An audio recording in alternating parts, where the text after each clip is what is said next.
আসসালামু আলাইকুম। আমি অ্যাডভোকেট এম.এইচ রহমান।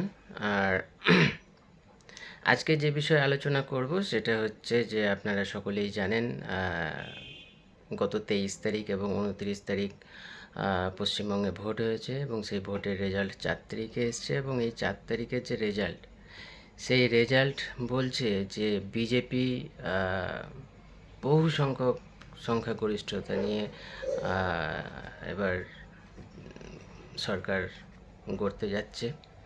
এখনও শপথ গ্রহণ হয়নি, তবে আগামীকাল শপথ গ্রহণের দিন। আগামীকাল হতে পারে শপথ গ্রহণ হবে নতুন মুখ্যমন্ত্রী বাংলায়। তবে সত্য কথা যেটা, যে এতদিন যাকে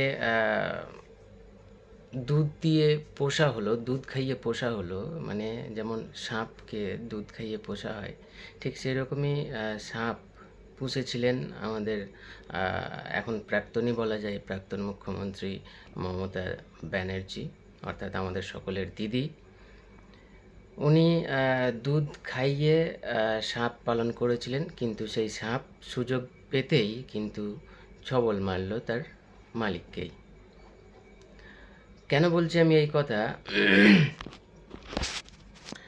এই কথা বলার কারণ হলো যে টিএমসি অর্থাৎ মমতা ব্যানার্জির যে উত্থান, তার পলিটিক্যালি যে উত্থান, সেটা কিন্তু শুরু হয়েছিল আরএসএস এবং বিজেপির হাত ধরেই, এবং বরাবরই প্রথম থেকে নিয়ে স্টিল নাও এখন পর্যন্ত প্রত্যেকটা জায়গাতে, প্রত্যেকটা ক্ষেত্রেই কিন্তু দিদি আরএসএস এবং বিজেপির পক্ষ নিয়ে গেছে, তাদের সাথে সাথ মিলিয়ে, তাদের তালে তাল মিলিয়ে পলিটিক্সটা করে গেছে। এবং মমতা ব্যানার্জি পশ্চিমবাংলাতে বিজেপিকে নিয়েও এসছে। বিজেপির দিনের পর দিন বাংলায় গ্রো করা, সেটা কিন্তু মমতা ব্যানার্জি চেয়েছিলেন বলেই কিন্তু সেটা সম্ভব হয়েছিল। আস্তে আস্তে আস্তে আস্তে যেই সাপকে এতদিন ধরে দুধ খাইয়ে পালন করা হলো, সেই সাপই কিন্তু সুযোগ বুঝেই ছোবলটা মারলো। এখন পুরোপুরি সরকার বিজেপির হাতে, এবং এতে মমতা ব্যানার্জি এখন চেয়েও কিছু করতে পারছেন না। তবে অনেক কিছু করার চেষ্টা এখনও উনি করছেন। মুখ্যমন্ত্রী পদ থেকে তিনি ইস্তফা দিতে একদমই রাজি নন। তবে দেখার বিষয়, কালকে আবার এদিকে নতুন মুখ্যমন্ত্রীর শপথ গ্রহণ অনুষ্ঠান কালকে হতে যাচ্ছে।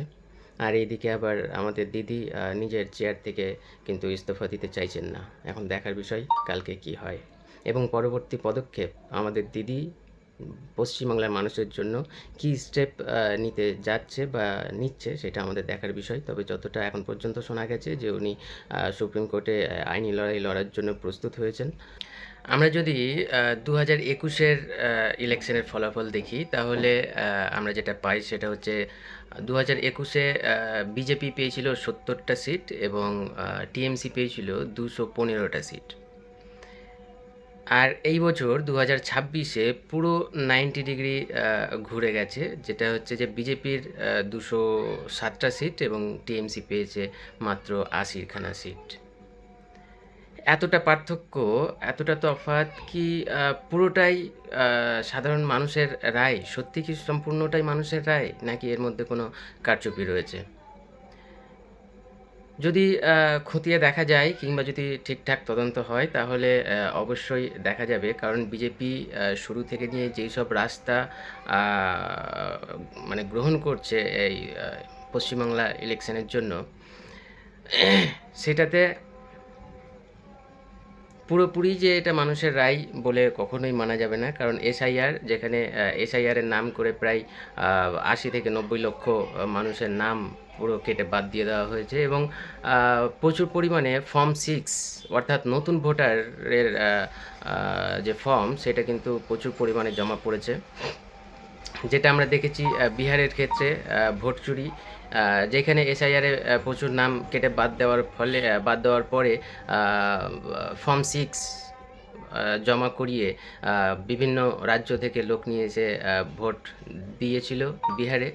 পশ্চিমবাংলাতেও মনে হয় না যে এর বাইরেও কিছু রয়েছে, কারণ বিহারে, ইউপিতে যেই রকমভাবে বিজেপি দখল করেছে, দিল্লিকে যেই রকমভাবে চুরিচামারি করে দখল করেছে, বাংলাতেও সেটা না হওয়ার কোনো কারণই নেই। বাংলাতেও এরকমভাবেই করেছে। তবে সম্পূর্ণটা যেই আবার কারচুপি করেই পাওয়া, সেটাও আবার বলা যাবে না, কারণ মানুষের যে রায় সেটা পুরোপুরি মিথ্যাও করা যাবে না। তবে এই যে 209খানা সিট বা 207খানা সিট যে বিজেপি পেয়েছে, এতগুলো নাও পেতে পারতো যদি এসআইআর না হতো, যদি ইভিএমের সাথে কোনো কারচুপি না হতো, যদি ফর্ম 6-এর গণ্ডগোলটা না থাকতো, তাহলে হয়তো সিট পেলেও 207খানা সিট নাও পেতে পারতো, হতে পারে 100-150 খানা সিট পেলেও পেতে পারতো।